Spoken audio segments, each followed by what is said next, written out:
Bienvenue dans Terrienne, votre rendez-vous d'information sur la condition des femmes dans le monde. En ce mois d'Octobre Rose, campagne de prévention et d'information sur le cancer du sein, il reste nécessaire de rappeler que cette maladie frappe chaque année une femme sur 8 et que ce cancer reste le plus meurtrier chez les femmes.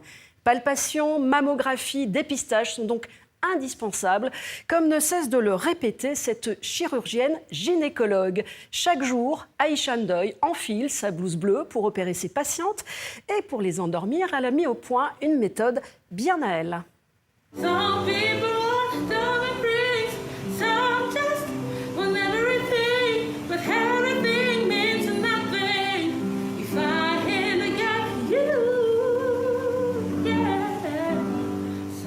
Outre les images de sa participation à une émission de concours de talent à la télévision française, les vidéos d'Aïcha Ndoye ont aussi fait le buzz sur les réseaux sociaux. Alors comment lui est venue cette idée de chanter aux oreilles de ses patientes?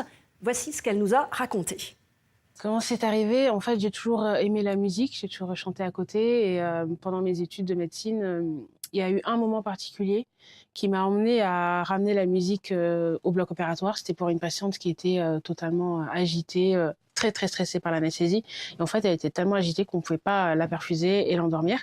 Et l'anesthésiste est venue me voir en me disant qu'on ne pourrait pas opérer la patiente. Et à ce moment-là, je me suis souvenue de mon enfance où ma maman me chantait des berceuses et je me suis dit pourquoi ne pas lui chanter une berceuse. Et c'est de là que c'est venu. Je lui ai chanté une chanson et elle s'est endormie au cours de la chanson.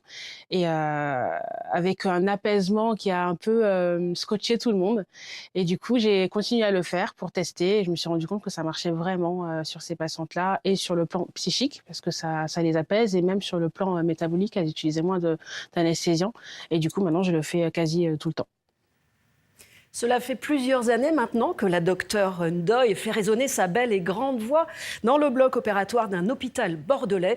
Et cela intervient à un moment crucial pour les patientes à l'issue d'un long processus médical depuis l'annonce du diagnostic. Il y a deux réactions en général. Soit ça les fait sourire et du coup elles s'endorment avec le sourire. Soit ça les fait pleurer parce que c'est un moment où en fait elles lâchent beaucoup de choses qu'elles ont gardées depuis plusieurs semaines, depuis leur diagnostic. C'est un parcours qui est quand même stressant, il y a beaucoup d'étapes. Donc il arrive que certaines patientes me demandent une chanson en particulier. Souvent elles le font à la fin de la consultation en me demandant un titre qu'elles aiment bien. Du coup je le note dans le dossier et je chante la chanson au moment de l'endormissement. Donc souvent elles sont hyper contentes que j'ai... Voilà, c'est une petite attention, c'est rien du tout, mais pour elles c'est beaucoup. Et elles s'en souviennent toujours.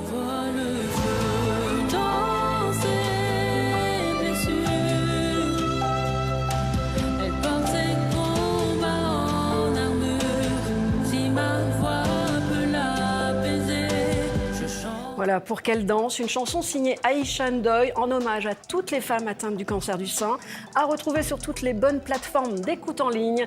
Un dossier en tout cas à retrouver sur notre site. À la semaine prochaine.